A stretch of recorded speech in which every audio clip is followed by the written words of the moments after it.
Good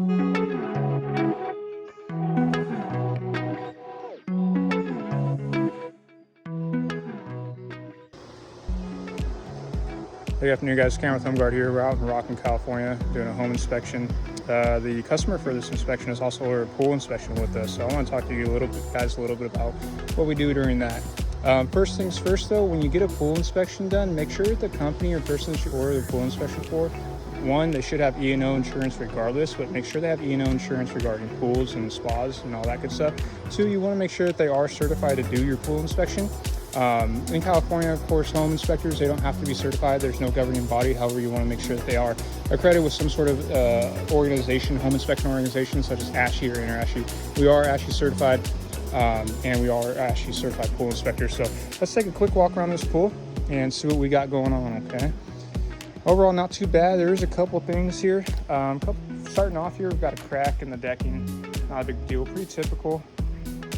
Here at this scene, we got a little bit of a trip hazard here, especially could be an issue, especially when you're dealing with the pool, you know, you're in and out of the pool, no shoes on or anything like that, stubbing a toe there would hurt quite a bit.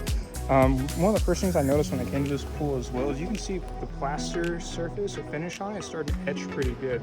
This could be from multiple reasons why. Could be chemical imbalance, could just be exposure to sun, could just be over time pool surfaces, they just wear down. Usually plaster is good 20, 25, sometimes 30 years, but after that you do need to resurface it. Let's keep walking around, see what else we got going on. Kind of hard to tell here, but you can see how this coping's lifted from the decking. Another trip hazard there. They've done a decent job about resealing between the decking and the coping here. Could definitely use a few more areas of sealing. So, around the strainers, not too bad. Let's take a quick look inside. It's not damaged or anything. A little bit dirty, but that's pretty typical. Going back around to this other side here.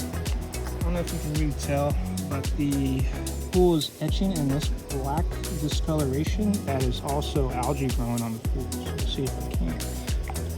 I don't know if you can see that color change, but it went from black to green. That's algae growing there. Got a little bit of debris in the pool. One of the bigger things we notice here is you have one drain, and nowadays pools, they require 2 drains. So this is something that was, when the pool was built, this is totally fine. And it's no, even though it's not up to today's standards, we're still gonna note it and make sure you're aware of it. If you ever do any major remodifications to the pool, you may have to bring the pool into standards. So that's a quick overview of the interior and exterior of the pool. Let's work our way to the equipment here. Pools obviously have a lot of equipment, filters, pumps, heaters, blowers, sanitation equipment. We're gonna go over a few finds we've got here. This is a typical pool setup. One of the first things I noticed is that our filter element here, the gauge is broken. Gauges, it'll tell you, when the filter is dirty or needs to be changed. So that's very important. You keep your filter nice and clean. Make sure you keep your gauge operating for pool maintenance.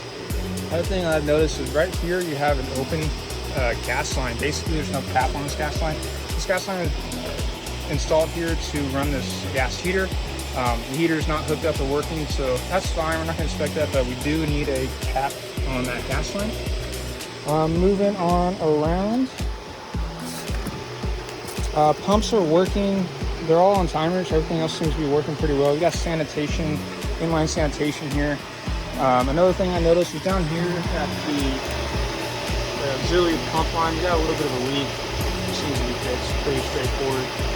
However, over here, this is your grounding or bonding cable or wire. Basically, this wire needs to be attached to the ground, and it's attached to pumps. Should these pumps become energized, this grounding or bonding will direct electricity to the ground instead of someone who might be working on the pool equipment. So not too bad, not too bad. One more thing I want to show you guys too while we're here is, again, this is something that was, when the pool was built, this is acceptable, but now it's not acceptable to present standards today. We have an electrical junction box here right on the edge of the concrete. It is within 5 feet of this pool's edge, so ideally we want to see that junction box, another foot or so over. Right now I believe it's at 4 feet 6 inches, so just 6 more inches tucked up against that retaining wall should be good. We're going to take a look at the spa like we usually do. Overall, not too bad. Kind of the same issues we had going on in the pool itself. So a few things are right up here. Overall, not too bad. The pool's a little bit older. It's functioning. It's working. We're going to write this up and talk to the clients about it. But overall, not too bad. So again, this is what we do during pool inspection. If you'd like to get a lot of this value information, remember you can get it for a great value at HomeGuard.com in Northern and Southern California. Thanks, guys. Have a good one.